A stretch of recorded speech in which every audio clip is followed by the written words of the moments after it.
Muchas gracias, presidenta. El diputado Melero ya se ha encargado de mostrarnos cómo él es uno de los portavoces del gobierno en esta Cámara de Diputados y dijo al iniciar este debate que era un debate ingrato, ya que se estaría enfrentando un dilema entre posiciones de racionalidad por un lado y posiciones de irracionalidad por el otro, ¿no? El diputado Melero entonces, en su posición de víctima en este debate ingrato, donde tiene que sostener la posición de la racionalidad, habla de la irresponsabilidad de quienes estamos exigiendo un salario mínimo que sea mayor que el que propone el gobierno. Y por lo tanto estaríamos luchando por mezquindades a la hora de exigir que este salario pueda llegar en algún momento a superar la línea de la pobreza. Si subimos el sueldo mínimo a 1 millón de pesos por ley para mañana, todos sabemos que tendría un efecto caótico para el empleo formal y para la economía. Si no subimos nada el salario mínimo, por otro lado, las y los trabajadores que dedican 45 horas a la semana a crear el valor de nuestra economía verían empobrecidos sus salarios por el efecto del aumento del costo de la vida o la inflación. Por supuesto que acá la discusión se trata de conseguir un objetivo político, considerando los posibles perjuicios que traería un aumento desmesurado en el corto plazo de este salario mínimo. La primera pregunta entonces sería, ¿cuánto es aquella remuneración que consideramos mínima a cambio de 45 horas de trabajo? Y por otro lado, analizar aquello que los economistas han definido como la elasticidad. Es decir, cuántos trabajos se pierden o se vuelven informales por cada 1.000 pesos que sube el salario mínimo.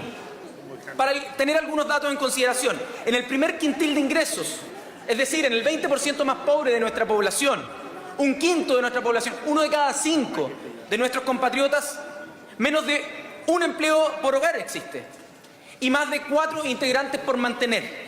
En ese mismo quintil, en ese mismo grupo de personas, el porcentaje de gasto por sobreingresos, según la última encuesta de presupuestos familiares, subió de 43 a 66%, es decir, se gasta mucho más que lo que se tiene, por lo tanto, se cae en el endeudamiento. Y así se pierde liquidez por culpa de los intereses mes a mes que se van carcomiendo los ingresos que tienen las familias. Así es la trampa de la meritocracia en nuestro país, que gente que se saca la cresta todos los días, pero que vuelve a su familia bajo la línea de la pobreza con frustración, con impotencia. Por lo mismo es que es de toda lógica, de toda sensatez e incluso de moderada justicia que un salario mínimo deba llegar a los 420.000 pesos a precio de hoy, en algún tiempo, que permitan a un sostenedor o sostenedora de hogar sacar a su familia de la pobreza. ¿Se puede esto de un día para otro?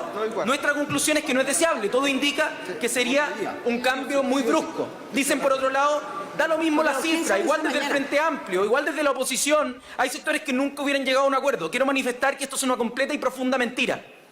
Nos acercamos al gobierno. Personalmente sostuve una reunión a nombre de mis compañeros y compañeras del Frente Amplio con el ministro Brumel para este efecto. Le propusimos que nos dieran una fecha a alcanzar esta meta de los 420.000 pesos de hoy. Y que nosotros podríamos en ese entonces hacer un esfuerzo y concurrir, por supuesto, en este esfuerzo nacional para la superación de la pobreza de los trabajadores y trabajadoras que desempeñan sus funciones con un sueldo mínimo. Lamentablemente no hemos tenido el mismo criterio en cuanto se requiere para lo más básico a vivir en dignidad. Y quiero decir, lamento, y se lo digo a usted, ministro, por su intermedio, presidenta, que nos hayan dicho que esto se iba a alcanzar con su propuesta en 6 años, a precio nominal, lo cual a cualquier estudiante de economía usted mismo le hubiera puesto un 1 por faltarle el respeto a la inteligencia de cualquier persona, y eso no se puede hacer en una comisión de Hacienda. Eso no se puede hacer en ninguna comisión porque es engañar a las personas, y yo quiero llamarle la atención al ministro, como se lo hice en su momento, por su intermedio, presidenta, porque eso no se hace. Eso no se hace ni aquí ni en ningún lugar del mundo, tratar de engañar a las personas diciendo que esa meta se alcanzará en 6 años, cuando sabemos que la propuesta del gobierno en términos reales se alcanza cerca del año 2039. La única promesa de este gobierno fue traer mejoras económicas a la población, tiempos mejores. En la feria me decían, no me gusta este Piñera, no me gusta, pero va a traer que la gente tenga plata. Era la única promesa. Y lamentablemente vemos como excusa tras excusa el gobierno dice que no se puede, y que en los 4 años ni siquiera tampoco se puede, ni en 6, ni en 8, ni en 10. Van a tener que esperar las y los trabajadores cerca de 20 años para poder conseguir sacar a sus familias de la línea de la pobreza. Y esto es lamentable porque lo peor es que los mismos que dicen que no es posible por las condiciones macroeconómicas son quienes En los últimos 4 años se han negado a la posibilidad de que disminuyamos la dieta parlamentaria, que actualmente asciende aproximadamente a la suma de 9.350.000 pesos. Las mismas personas.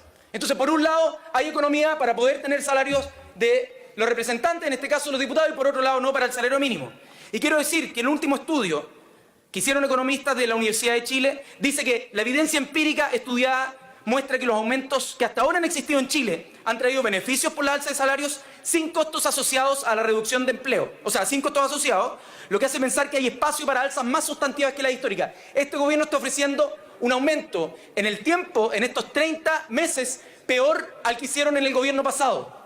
No son tiempos mejores ni siquiera comparado con su primer gobierno y lamentablemente además le estamos prohibiendo a las y los trabajadores durante los próximos 30 meses negociar con el gobierno de nuevo. Por eso anuncio en nombre de toda la bancada del Frente Amplio que vamos a rechazar este proyecto y llamo a que podamos pedirle al Ejecutivo que haga un esfuerzo mayor en el Senado. Muchas gracias.